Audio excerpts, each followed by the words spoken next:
Bueno, muy bien. Vamos a dar una clase. En realidad la idea de hoy era dar parto encefálica deflexionada, pero como recién mañana van a tener la clase de trabajo de parto y mecanismo del parto con la doctora Acuña, vamos a ir adelantando una clase para que no se vaya atrasando el cursado, que es una clase que en realidad por ahí no hace falta que tengamos todos los conocimientos de la fisiología en obstetricia para poder entenderla, ¿sí? Más allá que todo tiene relación con todo, por lo menos esta clase van a ver que por ahí es un poquito diferente. Lo que tiene de importancia en esta clase es que vamos a hacer un poco de introducción a lo que es hoy o en la actualidad el diagnóstico prenatal. Y cuando hablamos de diagnóstico prenatal estamos hablando de todo lo que se puede diagnosticar antes de que nazca el feto, ¿no es cierto? Nosotros podemos tener diagnóstico prenatal de patologías fetales como todo lo que es el control anteparto de la mamá. Entonces, la clase de hoy, básicamente nos vamos a focalizar en una parte de lo que es el diagnóstico prenatal. Esperen que el puntero.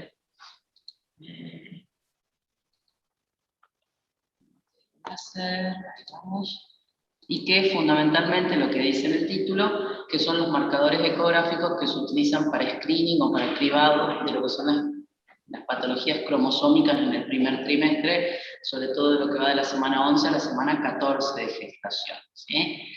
Cuando hablamos de cribado o screening, entienden lo que significa, o sea, son métodos diagnósticos o métodos semiológicos o métodos de estudio, diagnósticos por imágenes o de laboratorio, como puede ser, ejemplo, o anatomopatológico, como puede ser la citología en cáncer de cuello, que lo que hace es estudiar a toda una población objeto para tratar de detectar cierta complicación o cierta patología o cierta condición en esa población. ¿Sí? Ejemplo, método de cribado para prevención de cáncer de cuello de útero es la citología oncológica o el método de Papa Nicolau que estudiaron en gineco, ¿sí? Bueno, en diagnóstico prenatal o en tratar de detectar las cromosomopatías más frecuentes, se utiliza algo que se llama triple test o la ecografía, que es lo que vamos a ver en la clase de hoy. ¿Vamos? Entonces, hablando un poco en general de lo que es diagnóstico prenatal, el objetivo, como les dije al inicio, es tratar de detectar dentro del útero, o sea, in útero, todos los defectos congénitos que pueda tener ese feto. Y hablamos de defectos congénitos, significa tener un defecto congénito, cualquier anomalía que puede ser, tanto del desarrollo, del tipo morfológico, es decir, por ejemplo, una patología cardíaca congénita, ¿sí? El feto va a nacer con una tetralogía de Fallot, por ejemplo, que puede ser estructural o funcional, porque a veces no vemos en la anatomía o en la estructura, pero puede tener una alteración en una función, por ejemplo las metabolopatías con las cuales pueden hacer un feto, que puede ser molecular y que puede estar presente en el momento que el feto nace, o que va a estar presente en el momento que nace, pero no necesariamente con manifestación clínica, es decir, el feto puede tener un defecto congénito, ya van a ver, por ejemplo, en las adquiridas por infecciones, como por ejemplo la toxoplasmosis, que puede tener alteración de la parte ocular, que a lo mejor el feto al nacer no se detecta, pero en el transcurso del desarrollo de su vida, esa patología que ya estaba en útero la va a manifestar más tardíamente, ¿sí? O sea que se puede manifestar después del nacimiento, y puede ser, como dijimos, carácter interno o externo, ¿sí? Familiar o esporádico, o sea, hereditario o no, ¿sí? Único o múltiple. Todo eso abarca lo que son los defectos o los problemas congénitos del recién nacido. Más o menos 300.000 niños, ¿sí? O recién nacidos van a morir en las primeras 4 semanas desde el nacimiento, o sea, apenas nacen anualmente, y esto es secundario a anomalías congénitas. Por eso también el objetivo del diagnóstico prenatal tiene el detectar en útero, porque primero porque vamos a poder con este diagnóstico prenatal detectar las patologías más frecuentes, ¿sí? Y los defectos congénitos más graves, como son todas las patologías cardíacas, los defectos del tubo neural del recién nacido, por ejemplo, la anencefalia, como uno de los ejemplos, las espinas bífidas, y las cromosomopatías, que es lo que vamos a charlar en la clase de hoy, por ejemplo, la más frecuente de todas, el síndrome de Down, ¿sí? Y la importancia de hacer diagnóstico prenatal no es solo la detección, porque si no yo me debería preguntar, ¿para qué quiero detectar si no puedo hacer nada? Sino que hoy por hoy hay un gran capítulo, una subespecialidad dentro de lo que es la medicina, que es la medicina fetal, ¿sí? A tratar al feto ya como paciente, incluidas grandes cirugías intrauterinas, ¿no? O sea, por ejemplo, atresias esofágicas, a donde se coloca un balón intraesofágico en el feto para solucionar sus problemas de problema pulmonar, transfusiones intrafetales que se hacen desde hace muchísimo tiempo, corrección de algunas patologías, y dentro de lo que no se puede o no existe al día de hoy, técnicas de tratamiento, ya van a ver cuando veamos la clase de gemelar un montón de tratamientos intrauterinos que están disponibles, y cuando no hay un tratamiento intrauterino que pueda corregir el defecto, por lo menos el diagnóstico prenatal lo que nos permite es estar alertas, saber qué patología tiene ese feto, para que ese feto nazca en el lugar adecuado donde se pueda en lo posible resolver postnatalmente su problema. Como ejemplo de esto, el Programa Nacional de Cardiopatías Congénitas. El Programa Nacional de Cardiopatías Congénitas lo que hace es, si detectamos una cardiopatía congénita in útero de un feto, lo que hacemos es activar el programa, y el programa va a derivar a esa mamá a que su feto, su embarazo, al final de su embarazo, para que ese bebé nazca. Ejemplo, en Corrientes Capital, en caso de que en el cardiológico esté el equipo quirúrgico que puede resolver esa patología, o hasta el último escalón, que es en el Hospital Garrahan de Buenos Aires, ¿sí? Entonces, el hecho de poder detectar una patología congénita nos permite, por un lado, tener el diagnóstico, por otro lado, en caso que exista el tratamiento intrauterino, ofrecerles el tratamiento intrauterino a ese feto, o derivar a la mamá como incubadora de ese feto a que ese feto nazca en un lugar con la complejidad suficiente como para que en el momento del nacimiento le puedan resolver su patología. Cardiopatía, onfalocele, espina bífida, problemas renales, hay un montón de patologías que tienen tratamiento quirúrgico inmediato en el postnacimiento inmediato, o que requieren de una intervención a veces quirúrgica inmediata, y que obviamente si nacen en un lugar donde no está el equipo preparado para recibir ese feto y solucionar el problema, ese feto va a estar dentro de esta estadística de los niños que se mueren dentro de las 4 semanas postnatales. ¿Estamos? Y en otros casos, desgraciadamente, habrá diagnósticos prenatales que no tienen solución, que a veces pueden generar interrupción del embarazo, como históricamente era la anencefalia, ¿sí? Si detectamos un feto con anencefalia intrauterino, se le ofrece a la mamá la interrupción voluntaria del embarazo, porque es un feto que va a tiene una patología incompatible con la vida y sin solución posterior, o la agenesia renal bilateral que hablábamos el otro día cuando hablábamos de los, ¿sí? No tiene sentido, si en la semana 11-14 detectamos un feto con anencefalia, agenesia renal bilateral o alguna otra malformación congénita incompatible con la vida, seguir avanzando en ese embarazo donde ponemos en riesgo a la mamá en un feto que sabemos que hagamos lo que hagamos no va a ser viable una vez que salga del útero materno, ¿sí? Entonces todo esto abarca lo que es diagnóstico prenatal. Y dentro de eso, hoy por hoy, más allá que si tomamos la definición de la OMS como screening, que tiene que ser universal, accesible, que tiene que tener tal índice de falso negativo positivo, la ecografía en realidad no cumple con todos los criterios que necesitamos para hablar de método de screening, es por ahora el método de screening prenatal más importante que hay disponible en el método, ¿sí? Pero la importancia o la mejoría del método va de la mano directamente con cómo se organiza la utilización de este método y la práctica. ¿Por qué? Porque no sirve de nada que yo haga 20 ecografías en un embarazo si quien hace la ecografía no está entrenado o si no sabemos qué es lo que tenemos que detectar o buscar en cada una de esas ecografías. No en todas las ecografías yo puedo ver todo, hay ciertos órganos del feto que no se desarrollan hasta pasado el primer trimestre, con lo cual yo no puedo en un primer trimestre tratar de detectar, por ejemplo, una tetralogía de Fallot o alguna de las otras transposiciones de Grant-Wallstone que no necesariamente las voy a poder ver en un primer trimestre, ¿sí? Entonces, para que el método sea válido, y por eso no cumple con todos los criterios de OMS, no es del todo reproducible, porque es operador dependiente, o sea, no todos los ecografistas pueden o están formados o tienen la curva de aprendizaje hecha para hacer ecografías de screening, y segundo, tienen que estar hechas en ciertas edades gestacionales para poder detectar lo que estamos buscando.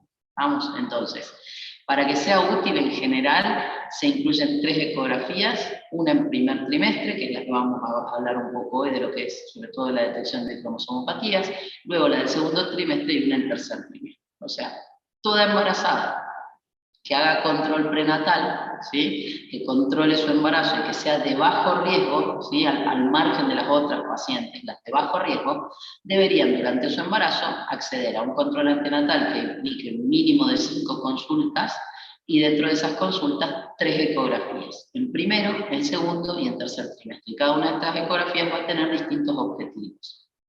La ecografía de primer trimestre, que debe ser hecha entre la semana 11 y la 14. ¿Ah? Esto es lo importante, porque, y acá vuelve un punto anterior donde decimos, para que sirva tiene que estar hecha primero por un operador entrenado, porque es operador dependiente, ¿sí? Si yo no sé ver lo que tengo que ver, no lo voy a poder ver. O sea, si yo le digo a alguno de ustedes, o saquemos a un estudiante, a cualquier otro médico, venía, hace una ecografía del primer trimestre y no sabe cómo medir una translucencia nucal, no sabe cómo ver el corazón, no sabe, claramente no va a poder hacer diagnóstico. ¿Estamos? Entonces es operador dependiente, tiene que estar hecha la edad gestacional a donde se pueden encontrar este tipo de marcadores ecográficos, es decir, semana 11, 14 no sirve de nada la ecografía que se hace la mujer embarazada en la primer falta, o sea, es muy frecuente en la actualidad que en la primer falta menstrual, en vez de hacerse un test de embarazo, a lo mejor va la paciente y se hace una ecografía por ahí. En esa ecografía no vamos a encontrar la información que necesitamos para que sirva de diagnóstico prenatal.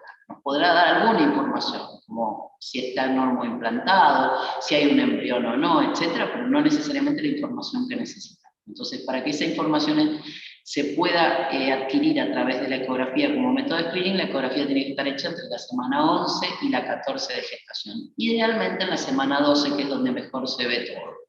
Y esta ecografía nos va a poder, primer punto, confirmar que el embarazo esté dentro del útero, es decir, que no haya un embarazo ectópico, ¿sí? Gestación intrauterina. Segundo punto, cómo evoluciona ese embarazo, ¿sí? Si hay latidos, si no hay latidos, si hay movimientos, si el feto está vivo o no está vivo. Nos va a permitir determinar además el número de fetos, si estamos ante un embarazo múltiple o no, y el número de placentas, es decir, la corionicidad. Si yo hago una ecografía a la semana 7, puede que todavía tenga un embarazo gemelar que se desarrolla más tardíamente. Sería muy raro, pero bueno, digamos que después cuando veamos gemelar, van a ir viendo cuándo podemos ver y qué podemos ver según la edad gestacional en la que hacemos la ecografía, ¿sí? La edad gestacional de la gestación. Normalmente en esta ecografía, si la paciente tiene una fecha de última menstruación cierta, vamos a utilizar su fecha de última menstruación en una paciente regular que no utilizaba método anticonceptivo y que conoce su menstruación, y la vamos a comparar con la ecografía del primer trimestre hecha en esta edad gestacional. Si la diferencia es de más o menos una semana, tomamos en cuenta la fecha de menstruación. Ahora, si la diferencia es de más de 2 semanas, la ecografía es el método diagnóstico más fidedigno para poner edad gestacional. Entonces, una vez que nosotros le damos la edad gestacional a la mamá según esta ecografía, o tomamos la edad gestacional de ese embarazo según esta ecografía, luego ya no se vuelve a cambiar. Y esto es importante, ¿por qué? Porque en las otras ecografías nosotros podemos tener una discordancia. Ejemplo, viene una paciente a hacerse una ecografía de tercer trimestre a las 37 semanas, y cuando yo hago la ecografía el feto me da para 35. ¿Qué hago? ¿Cambio la edad gestacional? Si yo tengo una ecografía de primer trimestre hecha entre la semana 11 y 14 que me decía que esa paciente debería estar 37, no, lo que hago es darme cuenta que estoy ante un retraso de crecimiento, ¿sí? O alguna patología que está haciendo que ese feto sea más chico o de menor tamaño de la edad gestacional. Entonces, la edad gestacional que ponemos en esta ecografía es la que va a quedar hasta el final del embarazo y va a ser la que nos va a servir de parámetro para evaluar luego el crecimiento fetal y ver que ese feto logre todo su potencial de desarrollo. ¿Vamos? Nos va a permitir ver los marcadores de aneuploidía o de cromosomopatías, que es de lo que vamos a charlar en el resto de la clase, así que ahora después entramos en detalle de ese punto. Nos va a permitir una valoración anatómica precoz. Normalmente la ecografía más importante para ver la anatomía completa del feto es la del segundo trimestre, pero ya en el primer trimestre podemos detectar algunas anomalías mayores, que como les decía antes, por ejemplo, en la anencefalia, que no tengo que esperar hasta que la señora tenga 22, 23 semanas de embarazo para hacer diagnóstico y finalizar esa gestación, ¿sí? Normalmente se puede detectar en una ecografía de primer trimestre bien hecho, y se puede utilizar también para ciertos parámetros de salud materna, como determinar el índice de la pulsatividad de la arteria cerebral media, que es un marcador importante para previsión o como factor de riesgo de preeclampsia. Podemos también medir el cervix uterino para ver la longitud del cervix, pero eso en general más en la ecografía de segundo trimestre. Entonces los objetivos de la eco de primer trimestre son estos. La de segundo trimestre, que se utiliza como screening, nos va a permitir valorar cómo está la placenta, cómo se inserta el cordón y el líquido amniótico de ese feto. Acuérdense que el líquido amniótico lo formaba el feto y sobre todo era predominio de formación del feto a partir de la semana 17. Antes de eso es más bien un trasudado entre la placenta y demás. Entonces acá ya cuando hay variabilidad del líquido amniótico vamos a empezar a prestarle atención, como hablábamos en la clase de oligo y polihidratos, ¿sí? Vamos a valorar cómo está creciendo ese feto basado en la fecha de edad de última menstruación de la mamá o en la ecografía de primer trimestre si la tenemos disponible. Y acá sí vamos a hacer lo que llamamos un morfológico fetal completo, o valoración de todos los órganos y sistemas del feto, porque ya a partir de la semana 20 a 24 nosotros podemos ver perfectamente bien todos los órganos y sistemas y podemos detectar patologías o alteraciones morfológicas, ¿sí? Y por último, la última ecografía que se hace en tercer trimestre, que también valora la estática del feto, es decir, en qué posición está, si el feto está cefálico, si está podálico, si está transverso, si está deflexionado o no, si hay un cordón por delante de la presentación o no, si hay un miembro delante de la presentación. Todo eso nos va a permitir, más allá de la semiología del abdomen de la mamá con maniobras de Leopold y demás, con la ecografía, por supuesto, que lo vamos a ver directamente. Volveremos a valorar la placenta y el líquido amniótico, a ver si ese líquido está normal o no, si me está hablando de hipoflujo o no me está hablando de hipoflujo, o si hay polihidramios. Seguiremos, de nuevo valoraremos todo lo que es la biometría y el crecimiento del feto, y vamos a volver a hacer un scan anatómico, porque hay algunas patologías, sobre todo las del sistema nervioso central, que se van desarrollando en el tiempo y que las podemos detectar a veces recién en tercer trimestre. ¿Sí? Las ventrículomegalias, alteraciones a nivel de lo que son las calcificaciones intracerebrales y demás, que suelen ser detectables después de las 32 semanas. ¿Vamos? Entonces, para embarazos de bajo riesgo, normalmente con estas 3 ecografías nosotros vamos a tener buenos métodos de screening de lo que es diagnóstico prenatal. ¿Por qué digo de bajo riesgo? Porque si yo tengo una paciente que vino a la consulta y tiene una diabetes gestacional, posiblemente va a requerir de otros estudios ecográficos acorde a su patología. ¿Estamos? Esto es para embarazada en general. Toda embarazada que controle su embarazo y que no tenga indicación precisa de otro tipo de ecografía. Con lo cual, todas las otras ecografías que a veces vemos por ahí tienen más que ver con la ansiedad de la mamá y el papá, o con ganas de sacarle fotito al feto, con detección real o con utilidad real de patología fetal. ¿Vamos? Y respecto a lo que es la clase de hoy puntualmente, que es donde vamos a hablar un poco de para qué sirve la ecografía primer trimestre de lo que es el punto de vista de la detección de cromosomopatías en el feto. Acá no estamos hablando de malformaciones cardíacas, renales o neurales, sino que vamos a hablar de las cromosomopatías específicamente y fundamentalmente la más frecuente, que es el síndrome de Down, pero también van a ver que existe la trisomía 13 y la 18, que las podemos detectar por ecografía y ayudada por otros métodos que se llama triple test, que ahora lo vamos a ver. En el año 61, en 1861, o sea, hace bastante ya, Langdon Down, el doctor Langdon Down, describió lo que es fisonómicamente la cara de los niños que padecían trisomía 21, síndrome de Down, ¿sí? Con la fisonomía típica de esa nariz chiquitita, achatada, con epicanto, es decir, con los ojitos separados, con la cara más plana.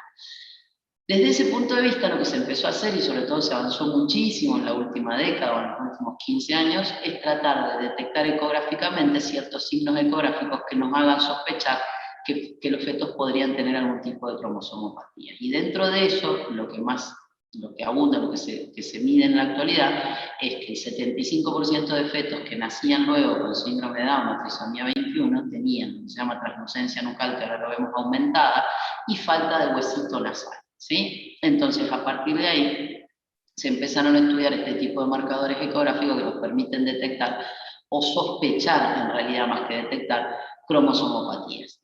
¿Qué es un marcador? Creo que lo habíamos charlado, o sea, los que cursaron gineco, es algo que está presente en mayor frecuencia en cierta patología, pero que también puede estar presente en normalidad. Ejemplo, el aumento de la translucencia nucal en el feto está presente en el 75% de los fetos que nacen con trisomía 21. Pero hay un 25% que no lo va a tener, y a su vez hay un 6% de población totalmente sana, o que por lo menos no tiene cromosomopatía, que también puede tener aumentada la translucencia. Por eso se llama marcador y no es diagnóstico. O sea, que yo vea una translucencia nucal aumentada, no significa que eso va a equivaler a que el niño va a nacer con síndrome de Down. Pero sí es un signo ecográfico o un marcador ecográfico que me está diciendo, ojo, tenemos esto y es frecuente que esto se asocie con esta patología.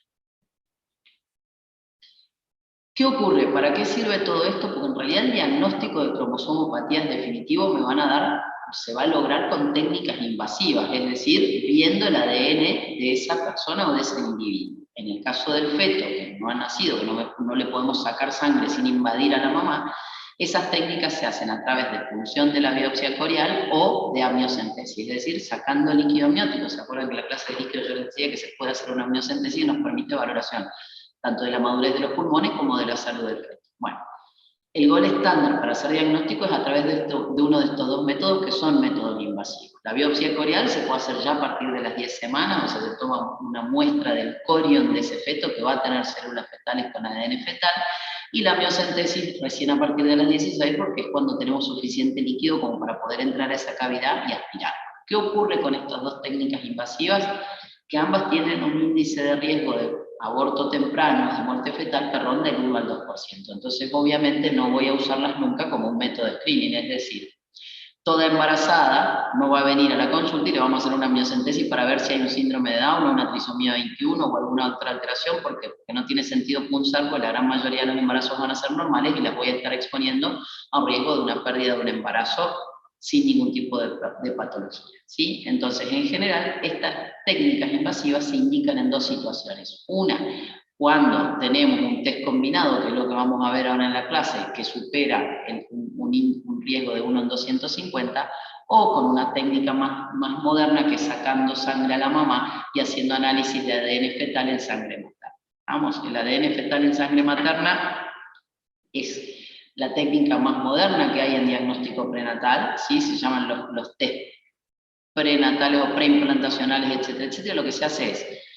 como sabemos que la mamá y el feto son una unidad, ¿sí? Que la sangre materna circula por el feto y viceversa, el feto manda su sangre con células propias al torrente sanguíneo materno, durante muchísimos años se intentó, por técnicas moleculares y etcétera, etcétera, de poder aislar ese ADN fetal que está circulando en la sangre de la mamá y analizarlo, ¿sí? Que es como encontrar un aguja en un pajar. Bueno, eso hoy existe. Entonces, ¿qué se hace? Se saca una muestra de sangre en la mamá, cero invasivo, o sea, mínimamente invasivo, que analizamos sangre en la mamá sin necesidad de ir al abdomen de la madre y a punzar el feto o el cordón o lo que fuera para tener el ADN del feto. Se logra aislar el ADN fetal y obviamente una vez que aislamos el ADN fetal podemos hacer diagnóstico de las aneuploidías, trisomía 21, 18, 13, diagnóstico de enfermedades monogénicas, ¿sí? Síndromes de Turner y millones de otras que hay en la actualidad, identificar el sexo que va a tener ese feto, identificar el RH de ese feto para ver si es RH negativo, positivo y demás.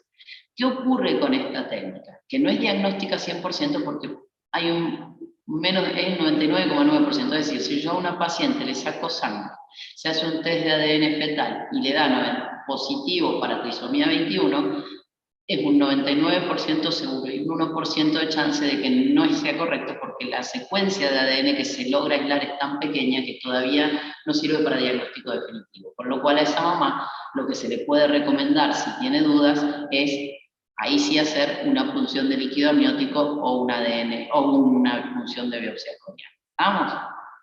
Por otro lado, si no tenemos esta técnica disponible, que lo otro que se hace es el triple test, que tiene como parámetros, que ahora lo vamos a ver, la ecografía,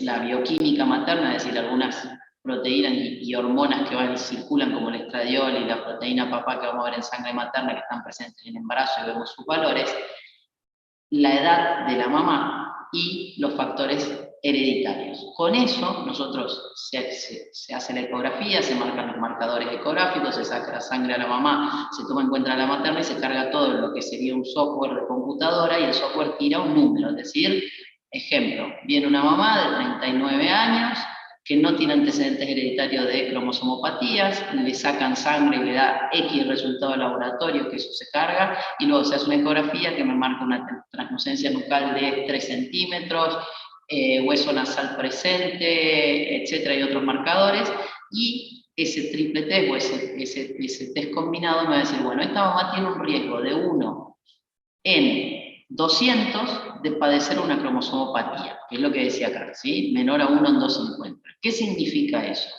Que si yo tengo un bol con 200 pelotitas de ping pong y hay 199 blancas y una negra, yo a esa mamá le tendría que decir, cerra los ojos, mete la mano, saca una pelotita y esas son las chances de que esa mamá tenga una cromosomopatía. Cuando ese índice de riesgo me da menor a 1 en 250 es cuando se le sugiere a los padres si quieren hacer un test invasivo que era el que tenía este porcentaje de riesgo de complicación. ¿Estamos? Y estará en la decisión de la pareja o de la madre o de quien fuera el hacerlo o no hacerlo. Cuando ese índice o ese test combinado me da un valor mayor a 1 en 250 en general, es muy baja las chances de que aparezca una cromosomopatía y en general no está recomendado hacer el test. ¿Ah? Todo esto del diagnóstico prenatal y la medicina fetal avanzó muchísimo en el último tiempo de la mano de lo que decíamos. Primero, el diagnóstico prenatal para prevenir o para derivar a tiempo o para detectar. Y segundo, obviamente, va de la mano de países a donde hace muchísimo tiempo el aborto terapéutico o electivo es legal, ¿sí? Cosa que va a empezar a pasar en nuestro país desde que se aprobó la ley donde hoy por hoy una mujer embarazada hasta las 15 semanas puede elegir no tener un feto, ¿sí?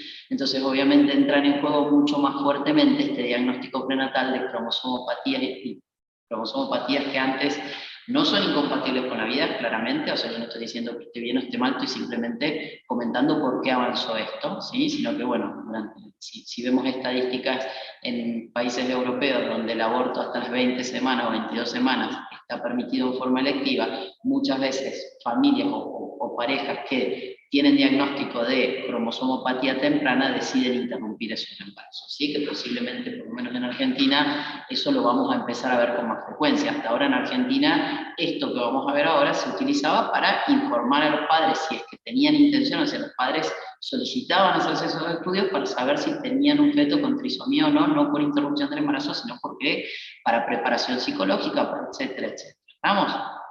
Que cambia un poco cuando existe la opción de que esa familia o esa pareja decida no seguir adelante con estos embarazos. ¿Estamos?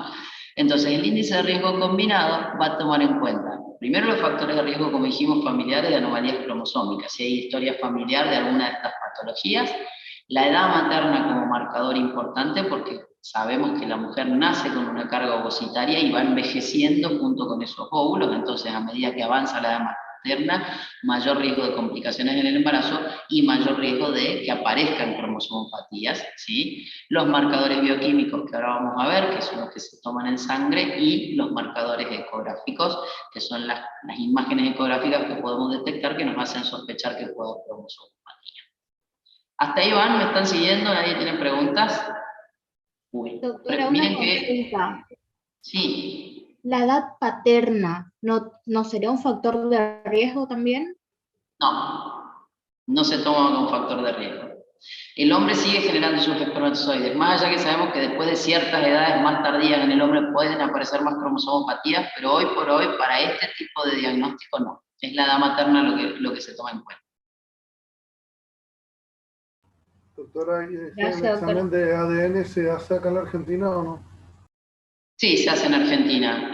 No se hace en Argentina puntualmente. Se toma la muestra en Argentina y se manda a España a Estados Unidos. Todavía no hay, que yo sepa, que esté informada hasta el año pasado, ningún laboratorio en Argentina. Son test extremadamente caros, ¿sí? Hay una marca muy conocida que es el Baby Gene, que se llama, y hay dos tipos además. Hay uno que sale $850, si no cambió el precio, y hay otro que sale 1100.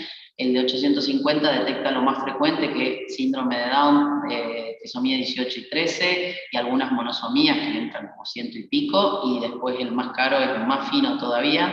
Se utiliza muchísimo, sobre todo en técnicas de fertilización, o sea, se analizan los embriones antes de implantarlos, en eso se usa mucho, y la realidad es que el test de ADN fetal en algún momento, cuando sea más accesible, de hecho en algunos países ya lo hace, se va a combinar con esto que vamos a ver en la clase de hoy, que es el índice de riesgo combinado, que utiliza todo esto, o sea, es decir, utiliza factor de riesgo, edad materna y demás, porque al final reemplaza esto, porque lo que me va a decir es 99% de chance de que haya una alteración y ahí la familia va a decidir punzar o no punzar o hacer una amniocentesis o no. Con lo cual, a la pregunta si se hace en Argentina, no, pero sí, se puede sacar sangre y se puede enviar. Lo que pasa es que el costo es ese, el costo es en dólares, entonces no es un test que sea accesible a la población general. En Estados Unidos, en la actualidad, además de hacer de rutina la ecografía de screening junto con el análisis de sangre y la edad materna y demás en primer trimestre, se hace el ADN fetal y en algunos lugares medio que se elige uno u otro. En Argentina, de nuevo, se hace, de hecho, el que vamos a ver ahora, el índice de riesgo combinado, la ecografía se puede hacer acá en Santo Tomé, hay ecografistas entrenados para esto, Y el análisis de sangre más en corrientes, en posadas existe, o sea que el índice de riesgo combinado hoy en lugares pequeños también está accesible, lo que pasa es que el ADN ya tiene otro costo y se manda al exterior. ¿Está? ¿Alguna otra pregunta respecto a lo que hablamos hasta ahora? ¿No? Seguimos entonces. Bien. Edad materna, fíjense, ahí preguntaban un poco la edad paterna, que ya lo clarificamos. Edad materna, el riesgo de anomalía en una paciente de 20 años, menos de 0,6 por cada 1000 embarazos. Fíjense que si la paciente tiene 45, ¿a qué número nos vamos? ¿No es cierto? ¿Qué ocurre? Si yo tomo solamente la edad materna para decidir hacer una técnica invasiva, ¿sí? Fíjense, si yo pusiera como punto de corte, por ejemplo, todas las mujeres embarazadas de 38 años, sería el 5% de la población embarazada, y más en la actualidad que cada vez la mujer estira más su edad materna, es decir, donde vemos embarazos mucho más tardíos que hace unos años atrás. Entonces, si a toda esta población, que el 5% de las embarazadas, nosotros, para decidir una técnica invasiva, es decir, una punción o una amniocentesis, tomáramos en cuenta solo la edad materna, estaríamos punzando alrededor del 5% de las embarazadas y solamente detectaríamos el 30% de los niños que realmente van a terminar naciendo con trisomía 21. Con lo cual, obviamente, que como factor de riesgo aislado no sirve para screening de población, ¿sí? O sea, yo por el solo hecho de tener 40 años y estar embarazada no justifica que me hagan una punción. Por supuesto, si lo quiero hacer ya es un tema personal de cada paciente, pero digamos que no estaría indicado hacerle solamente por la edad, porque estaríamos punzando innecesariamente un montón de embarazo y no estaríamos cumpliendo con el objetivo porque detectaríamos solamente el 30% de las anomalías, ¿sí? Respecto a los marcadores bioquímicos, que es lo otro que se utiliza, a finales de los 80 se empezó a tomar en cuenta, aparte de la edad materna, los productos bioquímicos que encontrábamos en circulación materna, ¿sí? ¿Se acuerdan? En la clase de placenta hablábamos de que la placenta generaba hormonas propias y factores proteicos y demás. Bueno, esos factores se pueden detectar en la sangre de la mamá. La alfa-fetoproteína, el estradiol o el estriol no conjugado, la gonadotropina coriónica total y libre, ¿sí? No solo la subbeta que se usa para diagnóstico, sino que se detectaba esto, y la inhibina A, y más o menos esto se lograba en segundo trimestre, ¿sí? Encontrábamos estos materiales en sangre materna. También, si tomábamos en cuenta esto, la misma tasa de técnicas invasivas junto con la de la mamá, cuando había alteración en estos factores bioquímicos, también se iba a terminar punzando un 5% de la población, y ahí el índice de detección de fetos con trisomía se nos dio de un 30 a un 50-70%. Luego, porque además de nuevo en los países donde el aborto legal va hasta las 20-22 semanas, se fueron buscando marcadores más tempranos para detectar, no solo porque la familia puede decidir interrumpir el embarazo, sino también para detectar patología más tempranamente para poder corregir lo que sea corregible, ¿sí? Entonces, ahí, aparte de la edad materna, se empezó a detectar bioquímica materna o en la sangre de la mamá, donde solo se utiliza la subbeta y la proteína plasmática, y esto se detecta en la semana 11-14, idealmente en la semana 12, ¿sí? O sea, mucho más tempranamente. Junto con la ecografía, la tasa de detección de fetos afectados ya nos sube casi al 85-90%. ¿Ah?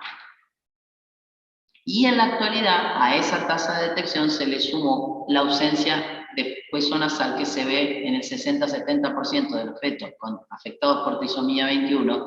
Entonces, utilizando todo junto, la tasa de detección de estos fetos llega al 95%.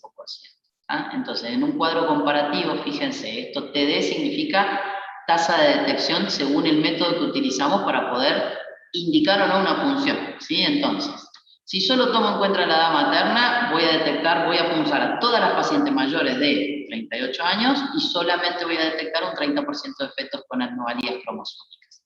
Si tomo en cuenta la edad materna y los marcadores en suero, la bioquímica en suero de la semana 15 a la 18, o sea más tardío, ya el segundo trimestre, voy a detectar un 50 o un 70.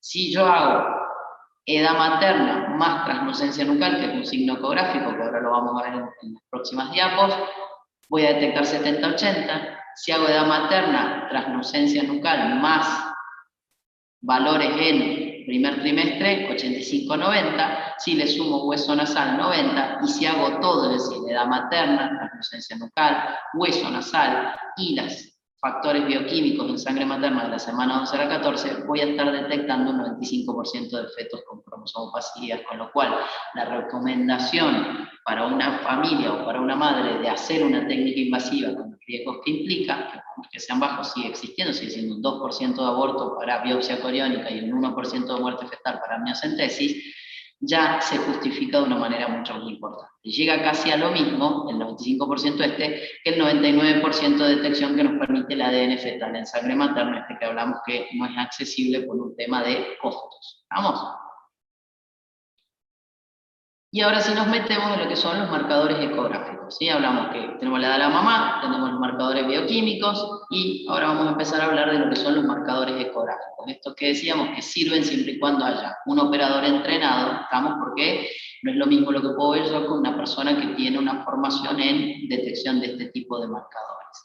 Y el más importante de todo es lo que se llama translucencia nucal. La translucencia nucal no es otra cosa que la apariencia ecográfica, o sea, cómo se ve ecográficamente el líquido que se acumula en el tejido celular subcutáneo atrás del cuellito del feto, ¿sí? Para que se entienda bien en palabras claras. O sea, el nombre que se le pone al líquido que hay en la cabecita del feto atrás del cuello, que es siempre normal, siempre hay líquido. Lo que se va a hacer es medir de cuánto es ese espesor de líquido. ¿Estamos?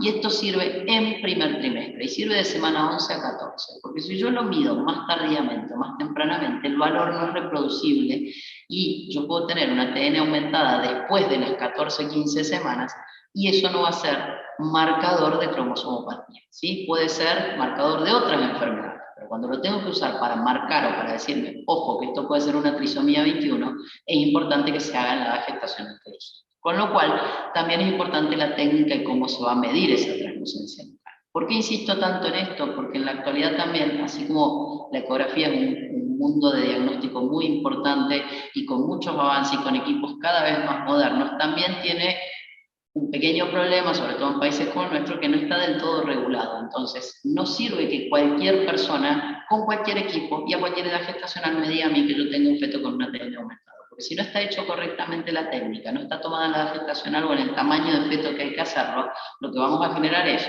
un susto importante a los padres en forma innecesaria, o peor aún, que esa familia se someta a una técnica invasiva con los riesgos que eso implica. ¿Estamos?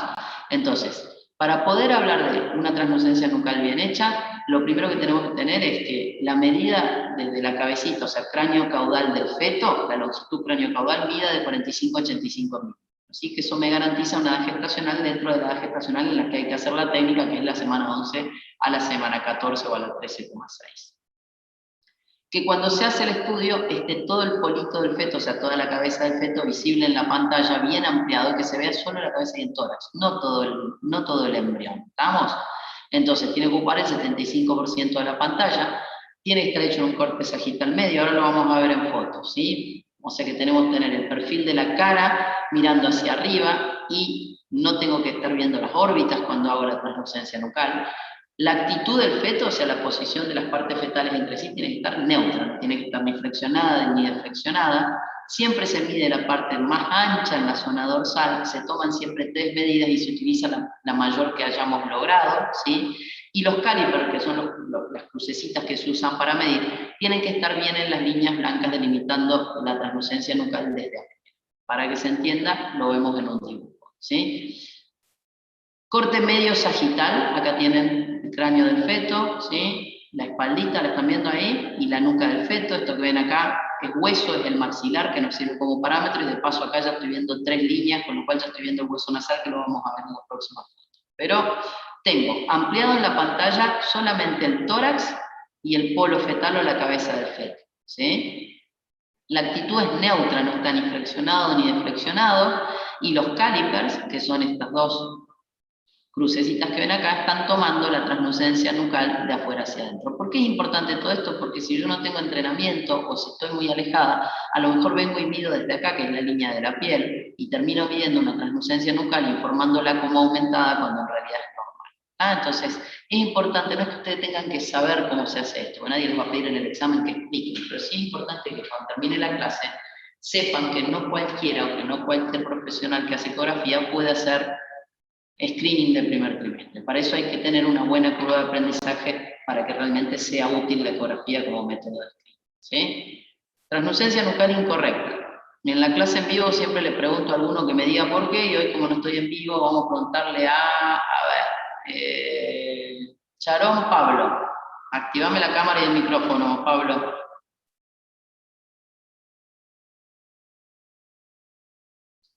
Pablo.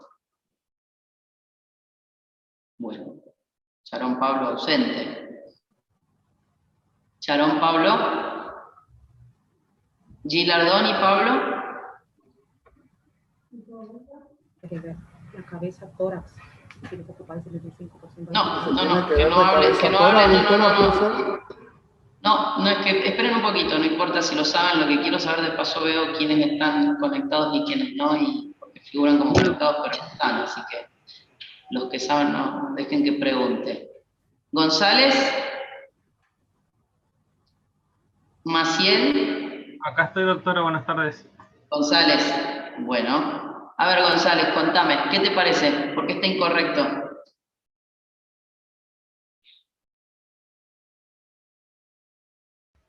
¿Porque no se lo ve por completo, puede ser? No, de hecho yo lo veo por completo. ¿Qué dijimos? ¿Qué es lo que tenemos que ver? ¿Qué tiene que estar en la pantalla? Lo dijimos recién.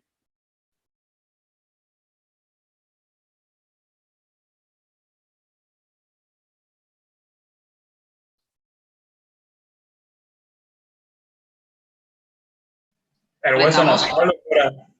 La ¿Cómo? cabeza, El hueso nasal.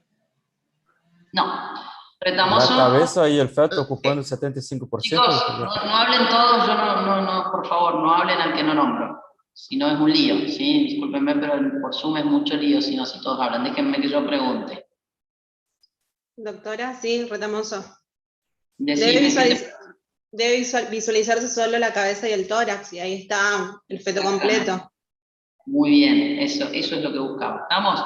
Lo que tienen de incorrecto en esta foto es justamente que no tenemos el polo fetal bien ampliado, es decir, yo necesitaría que esto estuviese cortado acá, y no es que esté cortado, sino que esté ampliado. ¿Por qué? Porque me acerco mucho más, y porque fíjense que de lejos, en realidad es el mismo feto que el anterior, acá está bien marcadita la translucencia nucal, y lo tengo bien ampliado.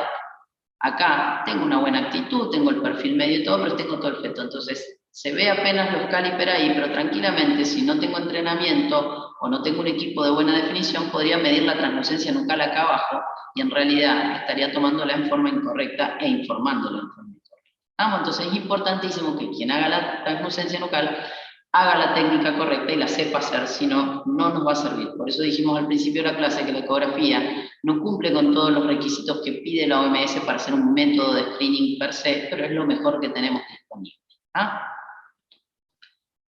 Otra translucencia nucal incorrecta. A ver, vamos a ver quién más, quién me falta. Graciola, Cristian, o Cristina, no sé, se me corta. Graciola,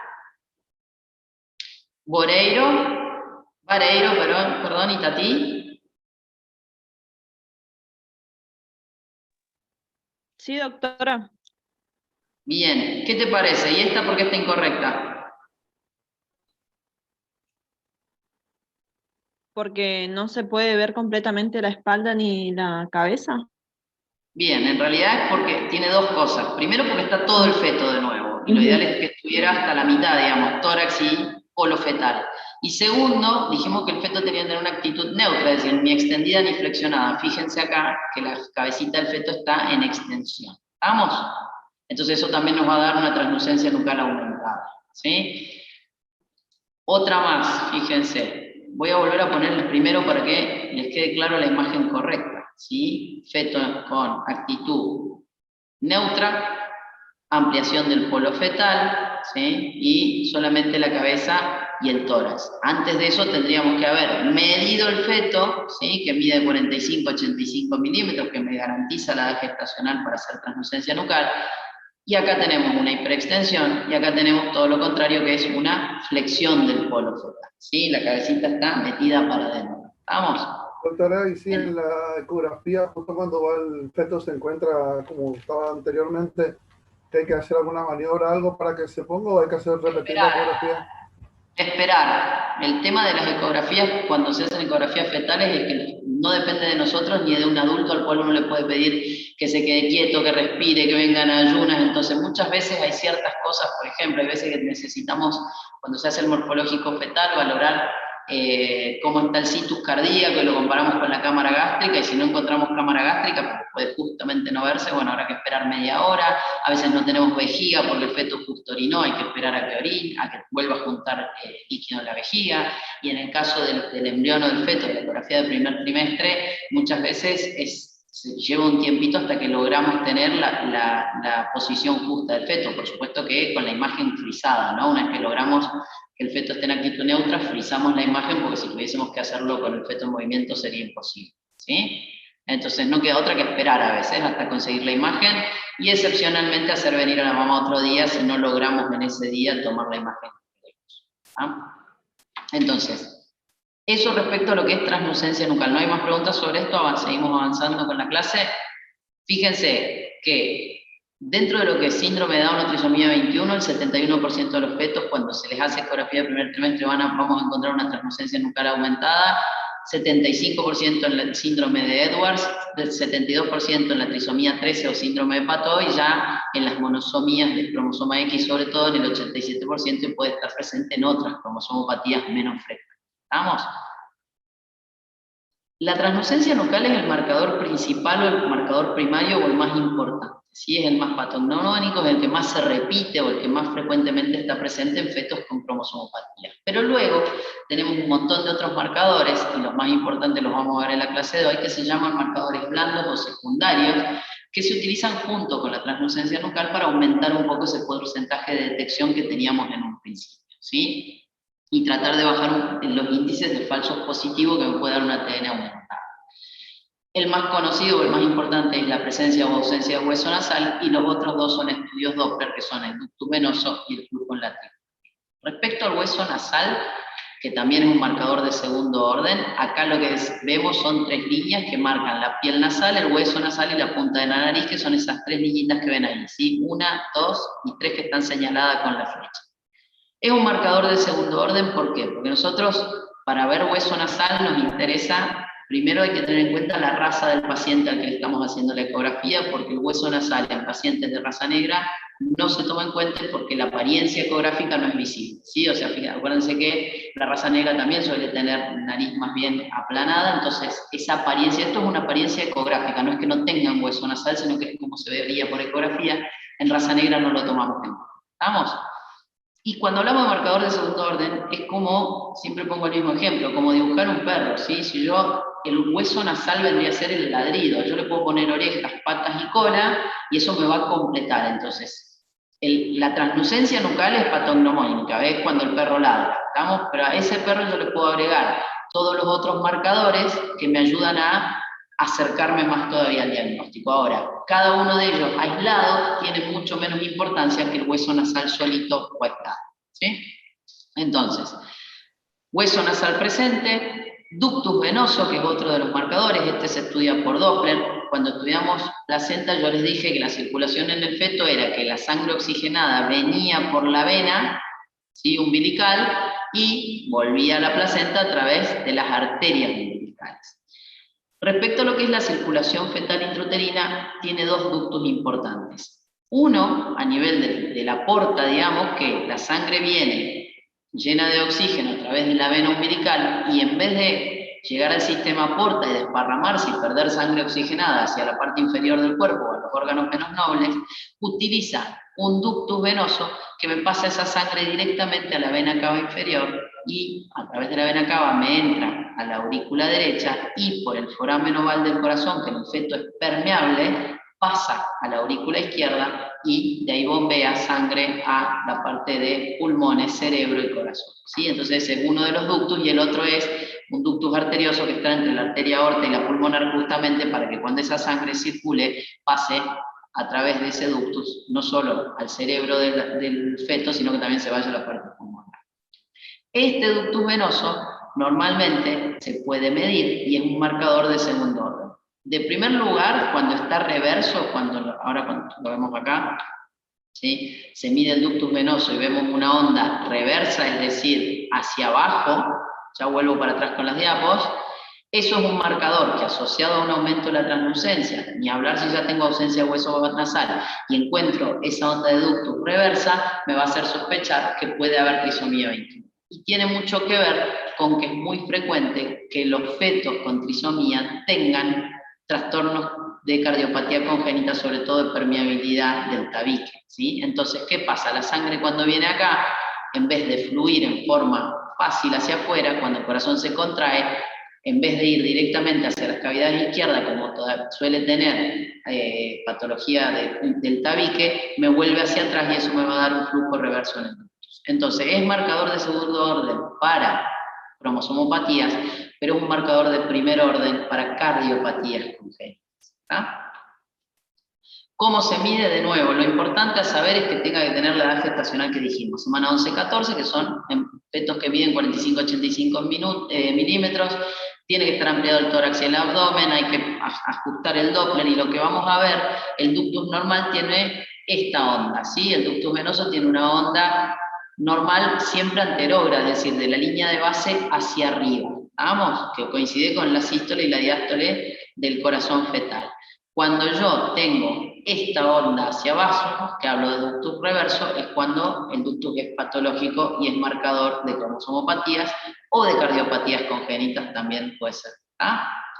Y lo mismo pasa con el flujo a nivel de la tricúspide, lo mismo, tenemos que tener bien ampliadito, ver el corazón del feto en un corte de 4 cámaras, buscar la válvula tricúspide entre el ventrículo derecho y la aurícula derecha, y colocar nuestro aparato ahí y medir el Doppler. La onda normal es siempre anterógrada y hacia adelante, y cuando tengo regurgitación o vuelta hacia atrás es cuando la considero patológica. Al igual que el ductus, es marcador de segundo orden para cromosomopatías. Si está asociado a translucencia nucal o ausencia de hueso nasal, por supuesto que es importante.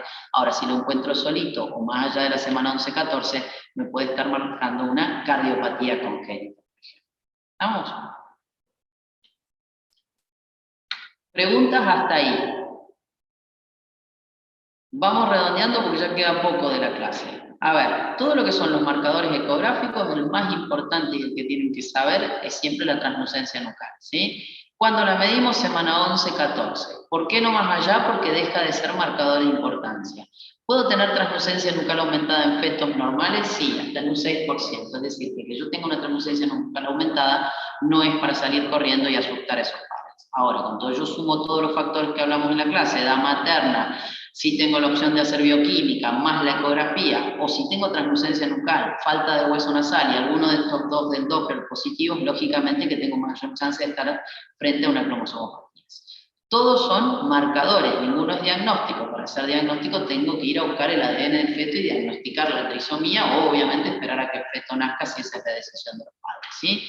Prenatalmente, ¿cómo puedo hacer diagnóstico? A través de amniocentesis, sacando el líquido amniótico, o a través de punción de biopsia corialis. Y el ADN fetal en sangre materna es parecido al test combinado, es decir, tiene un 99% de predicción, o sea que no es diagnóstico definitivo, pero se acerca bastante. ¿Vamos? Entonces, estos son todos los marcadores que utilizamos para cromosomopatías. ¿Para qué más sirve la ecografía de primer trimestre? Habíamos dicho para datar el embarazo, ver el número de fetos, ver la viabilidad de ese feto, ver algunas otras alteraciones que podemos encontrar, etcétera, etcétera. Pero cada vez más con los equipos más modernos y de mejor definición, también sirve por lo menos para la valoración de la anatomía fetal, que aunque es bastante limitada en primer trimestre, porque la mayoría de los órganos, las estructuras fetales todavía están en desarrollo. Entonces, por ejemplo, nosotros tenemos el onfalocele, que son defectos de la pared anterior del abdomen del feto, donde podemos tener, es como una hernia, digamos, donde no hay piel, ¿sí? Dependiendo del grado de gravedad, vamos a encontrar adentro de ese onfalocele el intestino, inclusive hasta el hígado fetal, que son los cuadros más graves, y obviamente que esos son defectos que hay que corregir en el nacimiento, ¿sí? O podemos tener que se meta en el cordón. Por ejemplo, si yo hago una ecografía en la semana 8 a 10, el intestino fetal, el intestino embrionario, todavía está fuera del abdomen del feto. Tiene que rotar sobre su eje, eso es la embriología, y volver a meterse en el abdomen. Entonces yo no puedo hacer diagnóstico de un defecto de pared antes de la semana 8 o 10, porque todavía es normal que esté afuera. Ahora, a partir de la semana 11 ya lo puedo detectar. Los huesos del cráneo, en la ecografía de las 11 a las 14 semanas los tengo que ver. Si no los veo, estamos ante una anencefalia. Entonces, algunos defectos, a pesar de que todavía el feto está en desarrollo, se pueden diagnosticar en forma temprana. Entonces es importante conocer qué es lo que se puede ver en la semana 11-14 para poder decir si están presentes o ausentes y si están normales o no están normales. ¿Y por qué es importante? Volvemos a lo mismo. Primero, porque hay patologías fetales que son incompatibles con la vida extrauterina, es decir, no tiene sentido permitir avanzar el embarazo, después decidir a la mamá, pero si yo tengo una anencefalia, que sabemos que ese feto no hay ninguna opción de sobrevida fuera del útero, que ese embarazo siga avanzando a 38 semanas con todos los riesgos asociados que tiene un embarazo para la madre, si no vamos a tener un feto vivo cuando nazca, ¿cierto? Va a vivir mientras esté en el útero una vez que nace. No tiene riñones, no tiene sentido, o sea, no puedo hacerlo nacer y trasplantarle 2 riñones, está claro eso, ¿no es cierto? Entonces, patologías incompatibles con la vida, o inclusive patologías que tengan corrección intrauterina, como dijimos antes. Entonces, dentro de lo que se puede ver de estructuras anatómicas fetales y cómo verlas en primer trimestre, podemos ver, si hacemos un corte transversal del feto, vamos a ver la integridad de la calota, ¿sí? Ver que estén los huesos del cráneo. Si no están presentes, hacemos diagnóstico temprano de anencefalia. En un corte transverso vamos a poder ver línea media, ver los ventrículos, la morfología de los plexos coroideos, que sean simétricos, ¿sí? Podemos detectar ventriculomegalia o alteraciones del sistema nervioso central de las más graves, ¿estamos? En los cortes transversales coronales y sagittales vamos a ver los órbitas, los cristalinos, vamos a ver el paladar fetal y el perfil del feto para ver que esté alineado, que también son marcadores de enfermedad. Podemos hacer un corte transverso del corazoncito y ver 4 cámaras, ver el eje cardíaco que esté hacia la izquierda, así que no tenga un sitio inverso, que eso lo podemos detectar tan temprano como en el primer trimestre. Ver los tractos de salida izquierda y derecho, asegurarnos de que no tenga, por ejemplo, una patología grave como el ventrículo único en el feto, ¿estamos? En el abdomen, en un corte transversal, vamos a ver que tenga estómago, es decir, que tenga cámara gástrica. Si yo no veo cámara gástrica, puedo estar ante una atresia severa, a veces una atresia completa esofágica, que también va a ser incompatible a la larga con la vida. Ver la vejiga, para ver si realmente está juntando orina o no, que eso me va a hacer si no veo vejiga y no la vuelvo a ver, que alguien preguntó cuánto espero, y bueno, generalmente el feto forma orina cada media hora, o sea que si yo no veo vejiga, tendré que mandar a la mamá afuera, que espere un rato y hacerle repetirle la ecografía en media hora, porque el feto orina cada media hora, entonces volver a ver ese punto líquido, porque si no tengo vejiga probablemente no tenga riñones o haya un problema de flujo que no me está permitiendo que el feto forme orina, ¿sí? Ver el diafragma para ver hernias diafragmáticas, que también puedo ver órganos abdominales dentro de la cavidad torácica, ¿sí? Si el diafragma tiene algún tipo de trastorno. Ver el cordón umbilical, ver dónde se inserta, que tenga sus pasos completos, las 2 arterias y la vena. La columna del feto para ver la integridad de la piel, buscando las espinas bífidas o los trastornos de la columna. Voy a poder ver riñones, si no veo riñones puedo ver las arterias renales, que si las tengo presentes, si están las 2 sé que va a haber riñones. Puedo tener agenesia unilateral o puedo tener agenesia bilateral de los riñones, y puedo ver las extremidades con sus 3 segmentos, o sea, ver que están los 3 segmentos óseos de las extremidades superiores e inferiores. No puedo hacer diagnóstico a lo mejor de algunas patologías musculoesqueléticas más finas, como lo es la acromegalia y demás, que eso sí se diagnostica en una ecografía de segundo trimestre, porque los huesos largos van a ser más cortos que en población normal, pero en primer trimestre sí puedo ver que estén por lo menos los 3 segmentos óseos, ¿sí? Y para que se entienda un poco lo que les estoy diciendo, estos son imágenes ecográficas de primer trimestre por vía abdominal, o sea que estamos bastante alejados del fetito, también se puede hacer por vía transvaginal.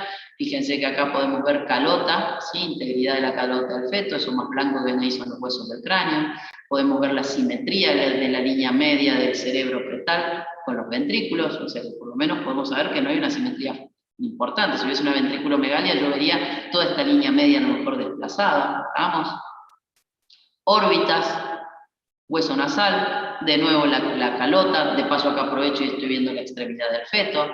Perfil del feto que vamos a medir, aprovechar a medir translucencia, ver hueso nasal, ver que el maxilar esté alineado. Acá de nuevo volvemos a ver las órbitas del feto y los huesos nasales en otro tipo de corte, ¿sí? Eso es estómago del feto en primer trimestre, ese puntito negro, como tiene aire y líquido, lo vamos a poder ver.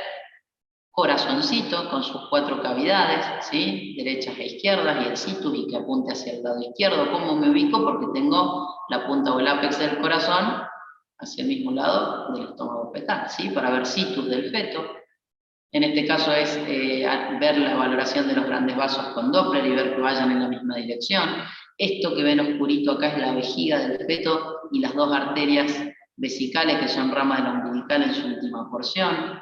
Miembro o la mano, acá tienen los miembros inferiores con sus 3 segmentos, ¿sí? El pie, lo que sería tibia y peroné, que acá todavía no las distingo, y el fémur, ¿sí? Los dos piecitos. Entonces en primer trimestre yo ya puedo ver que no hay, por ejemplo, agenesia de huesos largos, ¿sí? Algunas de las patologías frecuentes que podemos llegar a encontrar. De nuevo, vejiga del feto en un corte más transversal, la columna con la integridad de la piel que la recubre, ¿sí? Yo podría ver acá una herniación o un defecto que me haga diagnóstico de espina bífida. ¿Vamos? Acá lo mismo, fíjense acá la línea, estos son los pulmones del feto, acá podemos evaluar el diafragma y sobre todo, más que el diafragma en sí, ver que los órganos fetales no se encuentran en la cavidad torácica. ¿Cómo me podría dar cuenta? Porque vería la cámara gástrica al lado del corazón o arriba, que no debería estar, entonces eso me habla de una hernia diafragmática, cuanto más temprana, más grave para el futuro o la predicción del diagnóstico. Entonces, más allá de la ecografía del primer trimestre, no es la que utilizamos para diagnóstico de malformaciones fetales, ya hay ciertas patologías, sobre todo las más graves, que las podemos encontrar tan temprano como en el trimestre. Entonces, hoy por hoy, la ecografía cobra importancia fundamental en diagnóstico prenatal. La de segundo y tercer trimestre no va a la clase de hoy, pero nos ayuda a, sobre todo, la medicina preventiva, pero además la medicina fetal. ¿Sí? Hoy la medicina fetal es una realidad que viene para quedarse, que cada vez más, en un principio eran los médicos obstetras y los neonatólogos empezaron a aprender a hacer ecografía del feto. Hoy por hoy es una carrera en sí porque hay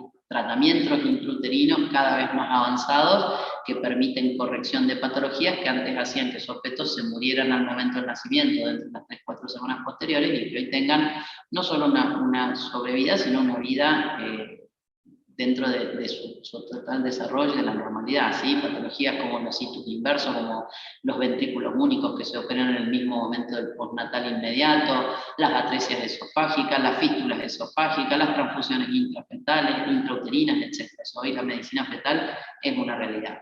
Y luego también la realidad de la decisión de los padres de que ante ciertas patologías no siempre siguen adelante con los embarazos, que obviamente va de la mano de cuál es la ley que rige en cada país, ¿sí? Si nos vamos, por ejemplo, a países como donde se desarrolla sobre todo lo que es medicina fetal, cada vez más avanzado, Inglaterra, España, etcétera, el aborto o la interrupción voluntaria del embarazo rige hasta las 22 semanas, entonces obviamente que la detección de patologías mayores y el informar a los padres cobra una importancia médico-legal mucho más grave que lo que por ahí en países donde el hecho de saber que hay un síndrome de Down no va a cambiar la decisión, o por lo menos legalmente la decisión de esos padres de seguir adelante con el embarazo, independientemente de la opinión personal que tengamos cada uno de nosotros respecto a eso, ¿cierto? Así que bueno, la clase de hoy en general en los libros no la van a encontrar obviamente porque son cosas que avanzan día a día, es más, cada vez que yo doy esta clase aparece algo nuevo. La idea es que sepan que existe, que están cursando obstetricia, que cada vez es más frecuente, porque además la mayoría de ustedes habrá tenido algún amigo, familiar, etcétera, que tenga una embarazada que se hizo el ATN o que te consultó por la translucencia nucal, y como digo, nosotros somos médicos y no necesariamente tenemos que saber la técnica de cómo se hace, pero sí qué significa, y además también es importante conocer estas cosas justamente para no meter la pata muchas veces, o no equivocarnos, o no asustar de más a una familia o a una pareja embarazada, porque para que esto sirva tiene que estar hecho en la forma correcta, y lo que dije al principio de la clase, para que sirva como screening o cribado, realmente tiene que estar hecho bajo un programa organizado y en los tiempos y formas que corresponde hacerlo, ¿sí? No sirve de nada hacer 50 ecografías si no las hace quien las sabe hacer, y además si no se hacen en la edad gestacional, donde estos hallazgos tienen significado patológico o de marcador.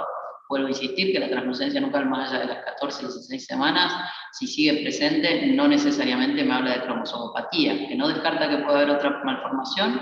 Perfecto, muchas veces las cardiopatías congénitas encontramos translucencia nucal aumentada luego de las 16 semanas, pero hay que tener cuidado cuando se informa esto o cuando se lee esto, porque hay que saber cómo hacerlo, cuándo hacerlo y cuál es el significado real y la importancia real que hay que darle a cada uno de los marcadores que hemos hablado hoy y de los marcadores del segundo y tercer trimestre que también existen. Pero desde el punto de vista de cromosomopatías, estos 4 que hablamos en la clase de hoy son los que se utilizan de rutina y son los más importantes y los que con más frecuencia encontramos asociados a cromosomopatías. ¿Vamos?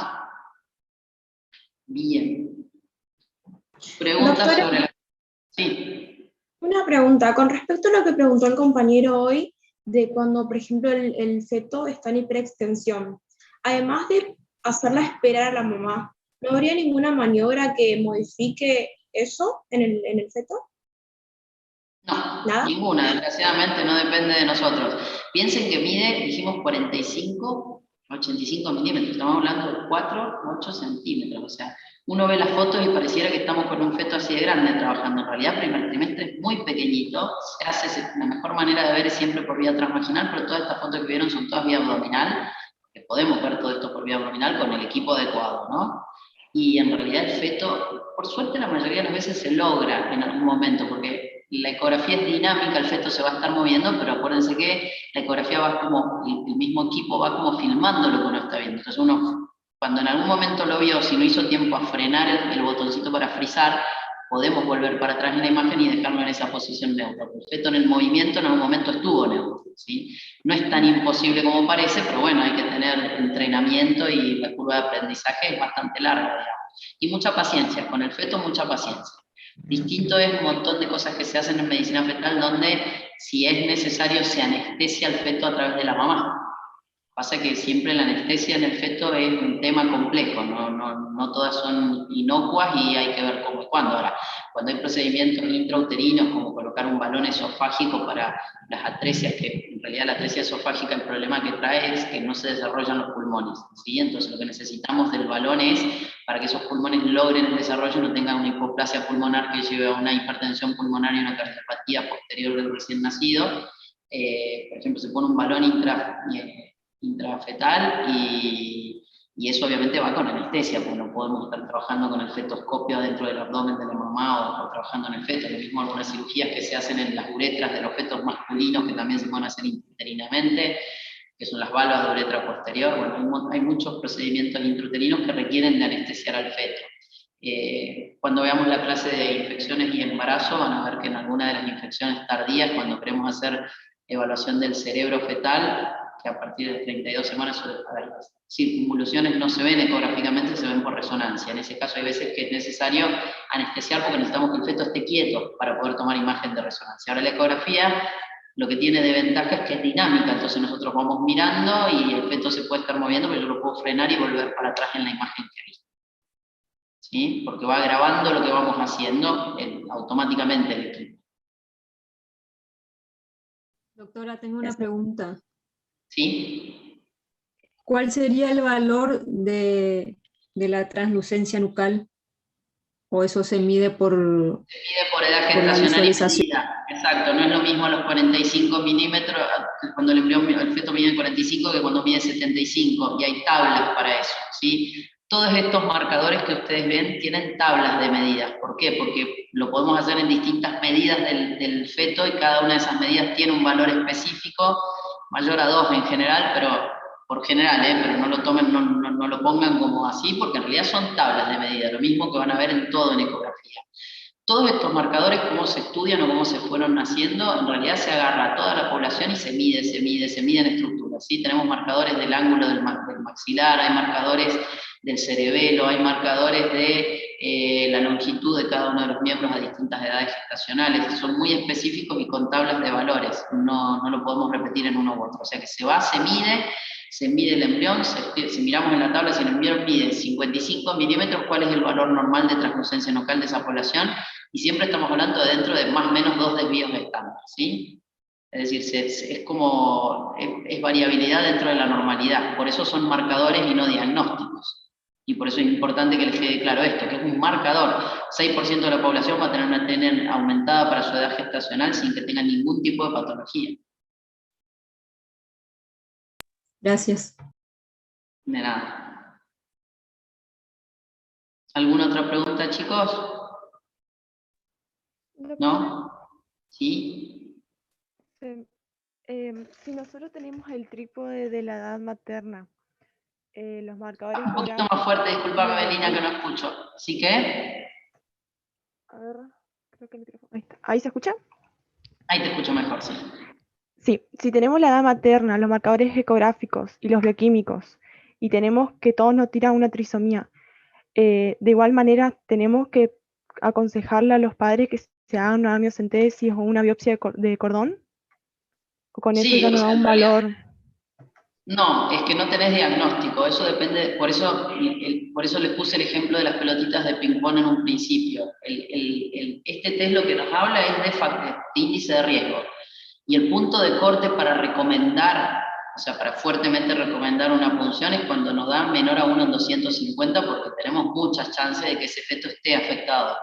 Pero la decisión final es de los padres. Nosotros lo que hacemos es, se hace esto, cuando se recibe el resultado del triple test o el test combinado, se informa a los padres. Una manera de informar es la que yo les puse de ejemplo, porque es para que también uno entienda cuál es el riesgo real de que aparezca un niño, y la decisión final es de los padres.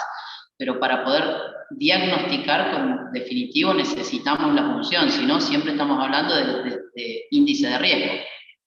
¿Vamos?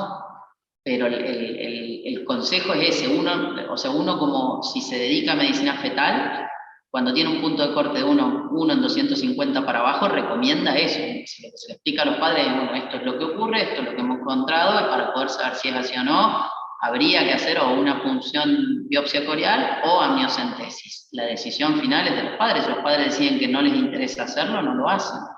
De hecho, hoy en Argentina el triple test no es de rutina, lo hace quien lo quiere hacer. El que se dedica a obstetricia le explica a la embarazada cuando llega a si se controla desde temprano el embarazo, que esto existe, que lo puede hacer, no lo cubren la mayoría de las obras sociales, hoy es voluntario. Es diferente en países, vuelvo a insistir, si nos vamos a España, nos vamos a Inglaterra o a Estados Unidos, donde toda embarazada que entra al sistema de salud, de rutina hace control del primer trimestre, control de ecografía de segundo y de tercero, siempre y cuando quiera, es voluntario obviamente, pero es gratuito y es universal. Acá lo hace quien quiere, digamos, y quien puede muchas veces, desgraciadamente. Vamos a ver, yo creo que también va de la mano con el tema de la interrupción voluntaria del embarazo. Ahora que hay una ley nueva en Argentina que lo avala, habrá que ver si más parejas deciden saber o no si están llevando adelante un embarazo con una cromosomopatía o no, y qué hacer con ello. Habrá parejas que decidirán seguir adelante con ese embarazo a pesar de la cromosomopatía, y otras que no,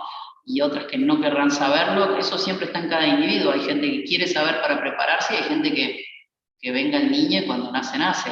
Hoy por hoy, la mayoría de estas patologías se sospechan por ecografía, tanto en primero como hay marcadores en segundo y en tercer trimestre, donde vemos ciertos marcadores o se ven ecográficamente ciertos marcadores que nos hacen sospechar, pero después la decisión de pulsar o no no es nunca jamás de los médicos. El médico informa, le explica cuál es el riesgo y la pareja o la mamá decide qué hacer. O sea, yo creo que el ejemplo que es como me enseñaron a mí, por lo menos no es algo mío, no crean que lo inventé yo, pero el ejemplo de cerrar los ojos y sacar una pelotita de un color diferente en un bol lleno de pelotitas de otra es el ejemplo más lógico en la cabeza humana de entender cuál es el riesgo real que tengo de que mi embarazo sea por una cromosomopatía. No es lo mismo que me digan 1 en 20, que me digan 1 en 250, 1 en 500. La recomendación de la punción es cuando es por debajo de 1 en 250. Ahí, médicamente hablando, estaría indicado ir a estudiarlo. Después la decisión final es de los padres. Perfecto, doctora, entendí. Y si en el primer trimestre la madre nos dice que tiene antecedentes de trisomía en la familia, ¿está a nosotros recomendarle hacer el triplo de diagnóstico?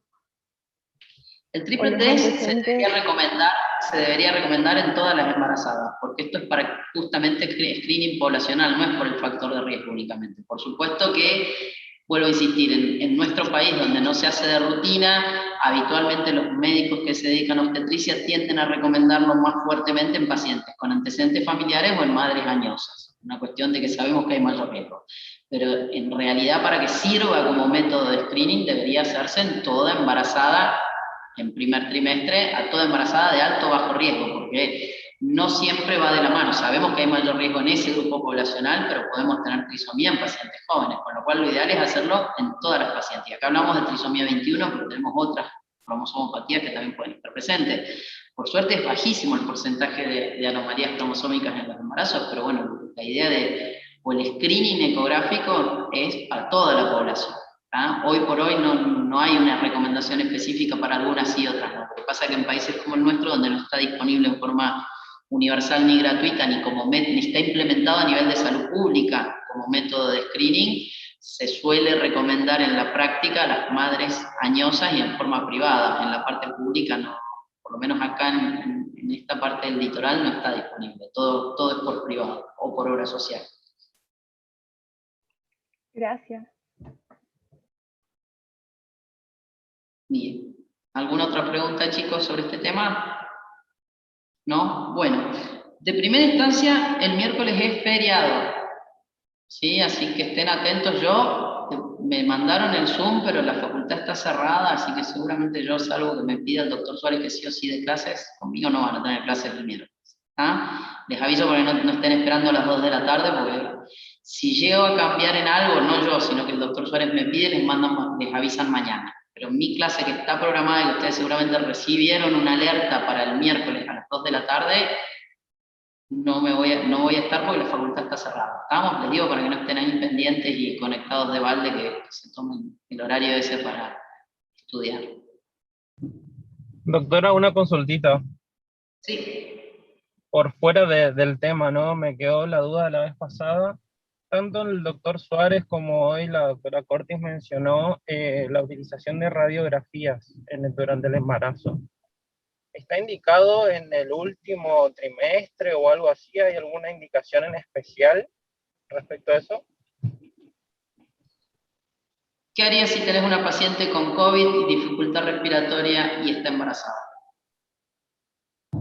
Claro, justamente por eso, o sea, le comento por las dudas, el doctor había mostrado una paciente que tenía eclampsia, si mal no recuerdo, y tenía edema agudo de pulmón y por eso se le había indicado, digamos, la radiografía en ese caso.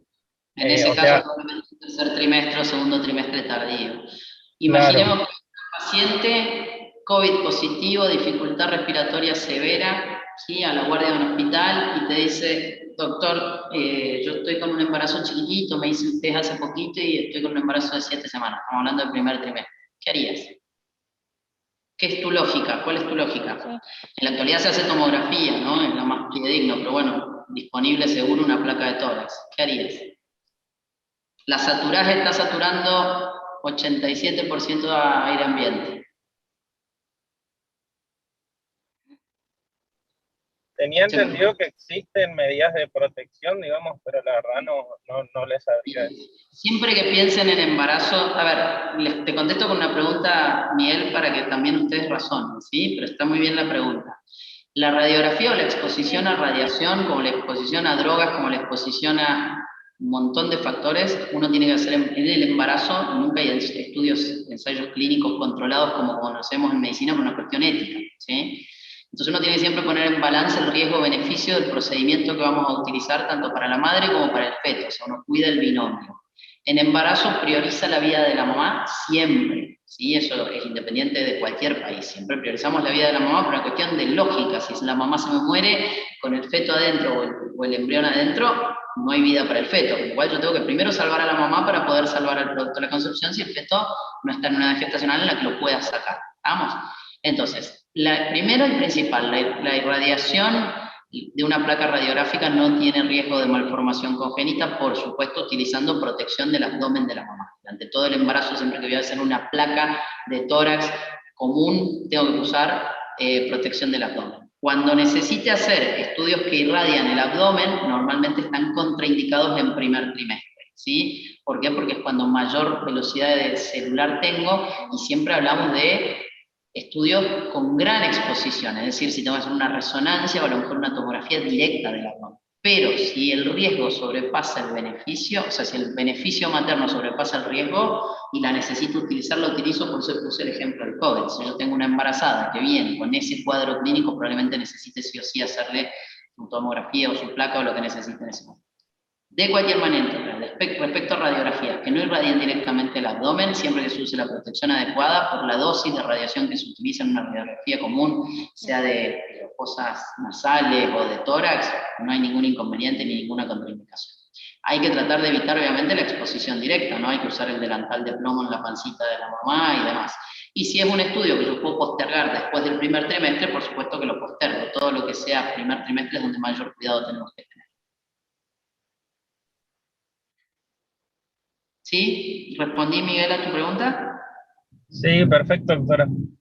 Bárbaro. No, de nada. ¿Alguna otra cosa, chicos? ¿No? Bueno, muy bien. Entonces, nos vemos el lunes que viene, de primera instancia, miércoles conmigo, ¿no? Entonces, cualquier cosa, si cambio esto, va a ser mañana, se les avisa. Si para mañana no reciben ningún mensaje de que hay clase el miércoles, conmigo nos vemos el lunes a las 4 de la tarde. ¿Sí? ¿Qué tema sería, doctora? ¿Qué daría, doctora? Presentaciones cefálicas deflexionadas, luego que la doctora Acuña dé la parte de parto, y no sé, tendría que ver, porque generalmente esa va junto con la de hoy.